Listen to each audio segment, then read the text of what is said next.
Hey, good morning. I'm showing 0700. We'll get started with today's operational briefing for the Dixie incident for July 27th, 2021.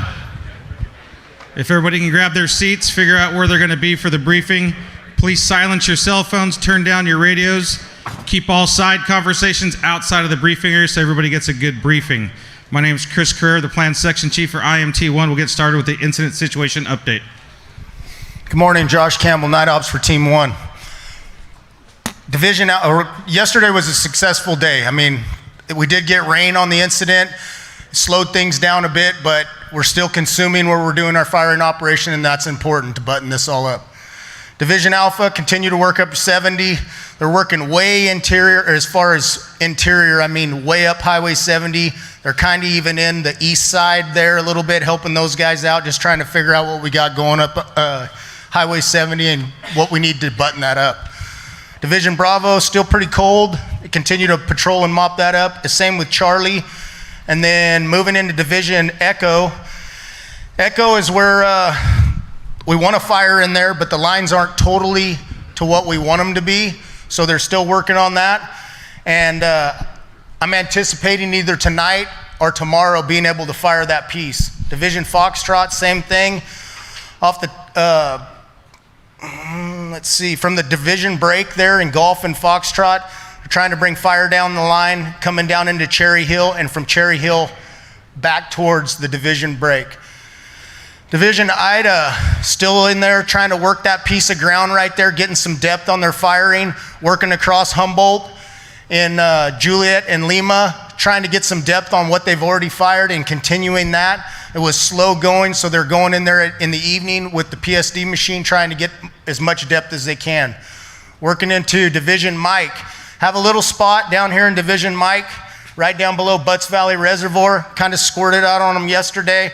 Not too worried about it. They're gonna go in there and evaluate this morning and see what we can do to make that go away.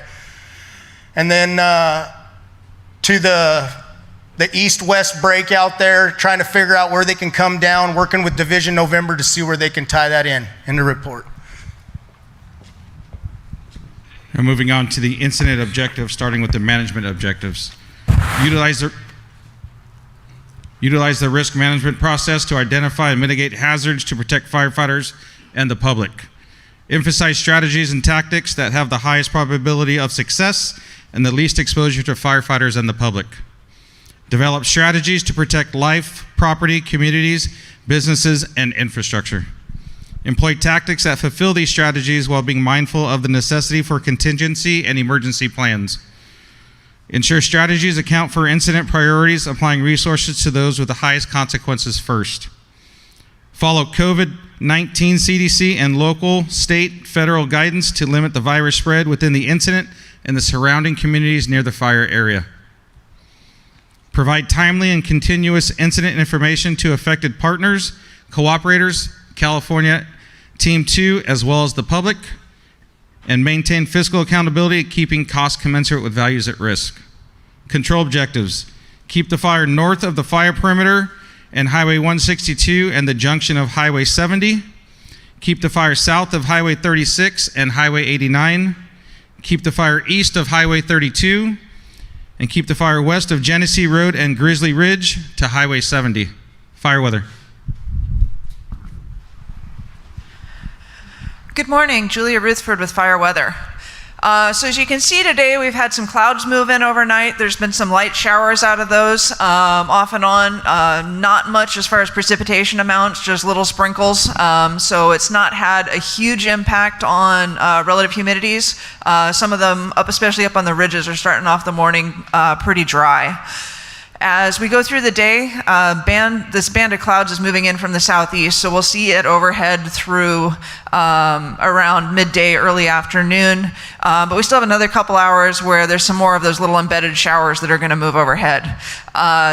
With the dry air mass below, as they rain down into that, is evaporation, and it kind of is coming down to the ground as virga. So don't expect much precipitation, but there is the potential to get some gusty outflow winds out of those showers. They're weak enough, shouldn't be too strong, but they could be erratic and fairly sudden as they move through. So be aware of that through the morning. As we get to early afternoon, when we get to the backside of this band, we'll see more sunshine over the area for a brief period. That'll let cumulus clouds start building up over the mountains because you build ups by mid to late afternoon, and then there's a thunderstorm potential, isolated thunderstorms possible this afternoon and evening. Those should stay primarily east of the fire, but just a heads up that they may be out there, and also a concern for outflow if they do end up getting closer. For general winds today, we're looking in branch 1 and 5 out of the southwest. Branch 7 is going to be more west-northwest, as will 9 and 10. Kind of normal breezy levels, so peaks could see some gusts in the 15 to 20 mile an hour range, and relative humidities mid to upper teens. Have a good shift. Fire behavior. Good morning, fire behavior, John Cook. So good news, a little cooler and drier this morning and cloudy, but like she just said, that's going to change, and change has been the big thing that's driven a lot of what we've seen. It's going to clear later on, and the wind direction is going to change from, like she said, northwest to some of those areas seeing a northeast kind of direction with downslope winds where we don't want to see it. And also this evening on those ridges, if you look at that forecast, you got that dry air up top, so that's going to definitely change. So this day is going to go from this overcast dreary to possibly active in the afternoon again, so make sure you're really understanding that. We saw what the fire wanted to do yesterday with a little bit of sun and a little bit of clearing, it poked up. I don't see why that can't happen this afternoon as well, because as that stuff changes again, it's gonna get active again. The fuels are so dry, the fuels are in such a drought condition that a little bit of tweak is what's going to make that change, and as soon as that happens, that's what you have to be ready for. There's a little bit of rain, it had no effect. We haven't moved the needle on the dryness at all, really. A lot of areas to finish burning inside that has to get wrapped up. Pay attention mostly to that change in RH, and so I'll leave you with watch out 15, winds increase and change direction. I mean, that's what I want you to take home this today. Thank you. Operational work assignments. Good morning, Merrick Fields, operations for CAL FIRE IMT1. We're getting there. We've been beating on this thing for almost 2 weeks, but we're close. We've got a little bit of work out there, and then we're going to start to transition into that mop-up stage. So down in Division Alpha Bravo, most of that's in that patrol and mop-up stage. We just need to be visible in there and moving around all of those structures in there, just in the event that there's still a hot spot in there that flares up. Coming up in Division Charlie, where we've been dealing with that Snow Meadows area, we're getting close. We're still doing that hot handoff in there, just because of the potential in there and how many times that's kind of come up and popped up late in the morning as we're doing that shift change. The key today and our primary focus today is going to be in that branch 5-7 split in there. We've been working on that, getting all of those lines prepped and ready for firing. We're really close to firing that piece. We're probably going to look at doing some more firing in there tonight as soon as conditions are favorable for it. But the key for that is patience. We have to do it on our terms. It's probably not going to force our hand in there, but we need to be aware of that. And everybody that's in there working, we're going to try and pre-treat. We had some issues yesterday with the ground troops in there in that timber and trying to put some retardant in there with the fixed wing, and we couldn't get them to come up on air to ground. So everybody in those divisions and those branches right there need to be scanning air to ground, command and tactical, so in the event that we try to start pre-treating that stuff with the fixed wing. And then moving on up above Jonesville, we've got good direct line. We've fired all of that from the top of Jonesville all the way up and met our firing operation on that upper end. So now we're into that transition stage in there where we're going to start mopping up. We need to be mopping up 25, 50 feet off the line all the way across up into the division Mike section of it. The division Mike section, we've been kind of patient and waiting for our partners next door in the east zone to come up with their plan on how they're going to deal with that piece. Today we're going to go up there with their branches and our branches and ops, and we're going to sit down and come up with a solid plan on how they're going to deal with it, because that's going to directly affect what we're going to do. We're either going to go in there direct on that, or we're going to have them, or they're going to fire across the top and meet ours. So have a safe shift. Thank you. Branch and Division 204 roll call. Good morning, BJ Corey, Resource Unit Leader with Team 1. This will be the branch and division roll call for the West Zone. Branches and divisions, as you hear your name, please stand, face the crowd so everybody can see and hear you. This goes for the folks streaming in from the Westwood camp as well. And we will get started with Branch 1. Farrell? Here. Division Alpha, Height? Here. Highway 89 Group, Maine? Here. Fire Suppression Repair, Derby? Here. And McDaniel? Silver Dollar Staging, Riley? Here. Rodriguez Trainee. Branch 5, Costa? Yes. Bravo Charlie, Jones? Here. Division Echo, Pindell? Here. Branch 7, Norman? Here. Division Foxtrot, Edson? Here. Division Golf, White? Here. Branch 9, Jerry. Vision India, Thornton. And Covert Trainee. Vision Juliet, Swope. And McCarroll Trainee. Branch 10, Stornetta. Division Lima, Hale. And Simmons Trainee. Division Mike, Aragon. Lake Almanor Group, Highsaw.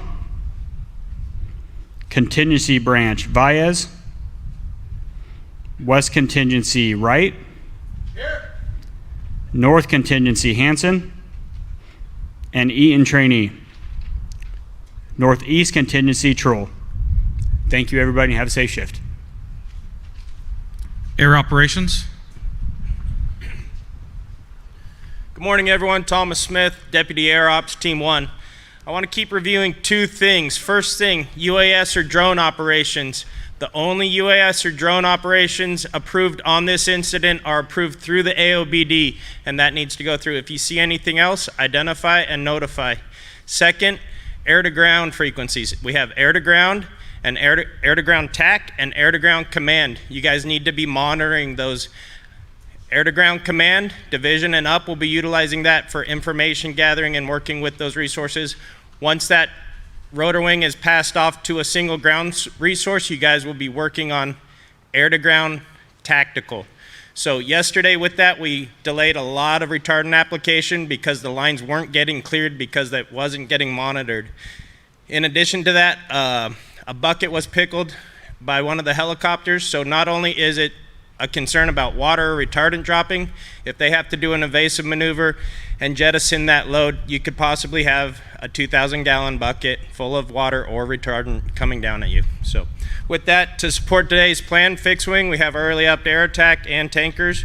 Rotor wing, we have 16 type 1s, 6 type 2s, 7 type 3s available for you guys.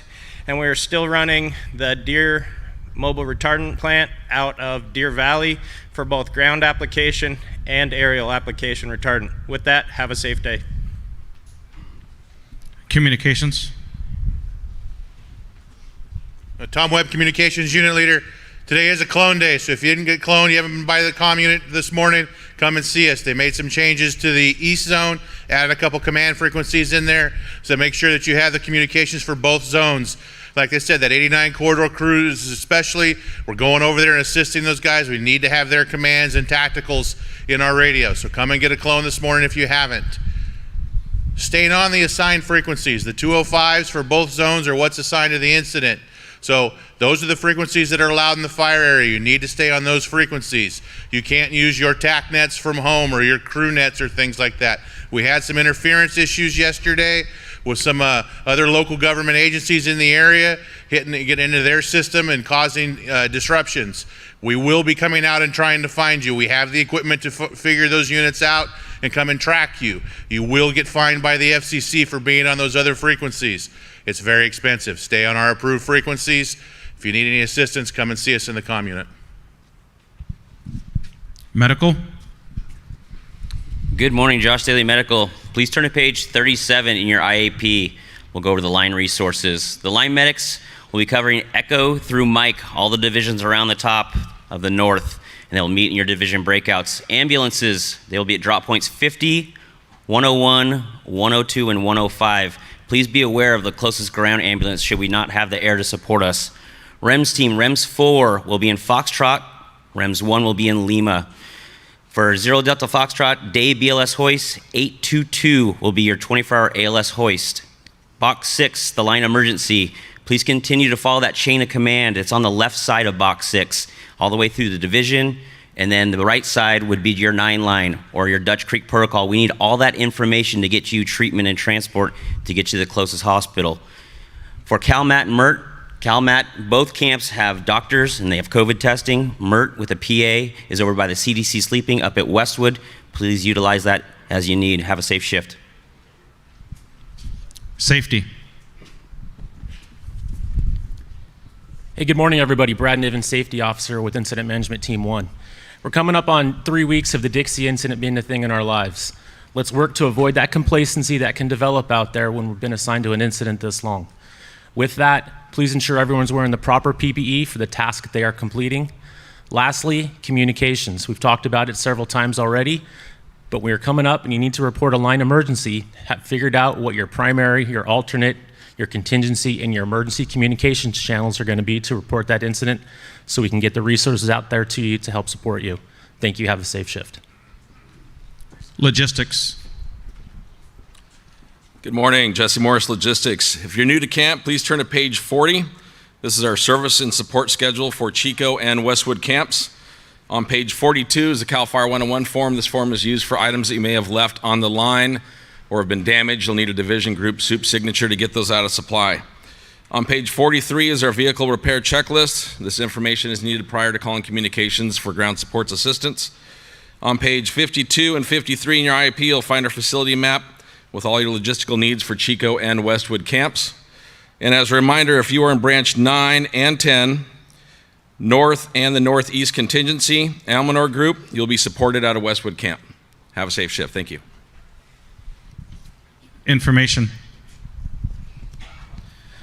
Good morning. My name is Chris Bruno, Public Information Officer Trainee for Incident Management Team 1. If you turn to page 45 in your IEP, I have some updated stats for you. Currently, the Dixie fire is at 208,206 acres, 23% containment, and we have 5,105 personnel assigned to the incident. Lost and found's been set up at our PIO trailers, the front and this main one here. And if you've taken any photos or video throughout your shift, we'd appreciate if you bring them to the PIO shop for vetting as well as possibly be used on our CAL FIRE social media sites. Thank you. Liaison Officer. Hey, good morning. Nate Armstrong, Liaison Trainee for CAL FIRE Incident Management Team 1. Our law enforcement staff is happy to report today that there are no new evacuation orders or warnings after yesterday's shift. We do have a complete listing of the current evac orders and warnings available for you on page 51 of your IAP. We'll continue to list those for the duration of the incident. And our next cooperators meeting will be right here at 10 a.m. Thank you and have a safe shift. Okay, just as a reminder, if you're here as a trainee, we do have our training specialist set up. If you want to get credit for this assignment, make sure you check in with them in the check-in area. Agency Administrator. Good morning, everybody. Scott Tangenberg, Agency Administrator for the Forest Service. While the vast majority of this fire has burned on Forest Service land, both on the Plumas and Lassen National Forests, you all have come to help out not just protecting those resources, but more importantly, those communities that are threatened, the property that associated with them, and the lives of the people that depend on all of us to continue to do a coordinated and safe job to keep this from getting any bigger and to be able to protect more and more life and property. Thank you very much for coming to us from all corners of the state, local, federal, state, and private resources.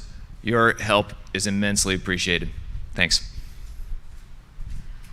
Final comments from the Unified Incident Commander.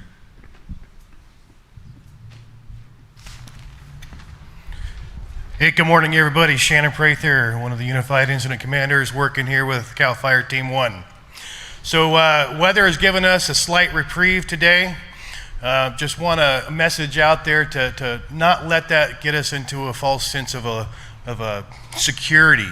because it's going to be a limited time and the heat's going to come back. So this is a time not to let our foot off the gas. I want you all to remember out there, no matter what agency or what company you're working for, you're all ambassadors for the Lassen National Forest, CAL FIRE Butte Unit, Plumas National Forest, and CAL FIRE Team 1. So what we go out there and what we do, what we say, and how we act in the communities, it's important and it matters. So be sensitive to the loss that's out there, and just take time if people have questions to answer them and explain what the work is that you're doing. And lastly, it's not the time to let our foot off the gas with this thing, and we got a little bit left to do. And go out there, have a safe trip, and finish strong. Good morning. Okay, for all of those resources that are unassigned or just checked in this morning, see unassigned resources where you picked up your IEPs. New locations for our breakout, so please don't start moving until I'm done with my list. Stage left, your right, Division Alpha. Highway 89 group. Fire suppression repair. Inside the back wall for those of you assigned to staging. On the other side, Bravo Charlie. First against the wall, Division Echo, Foxtrot, Golf, and West Contingency back here in the corner. Have a safe shift. Turn on your phones and your radios.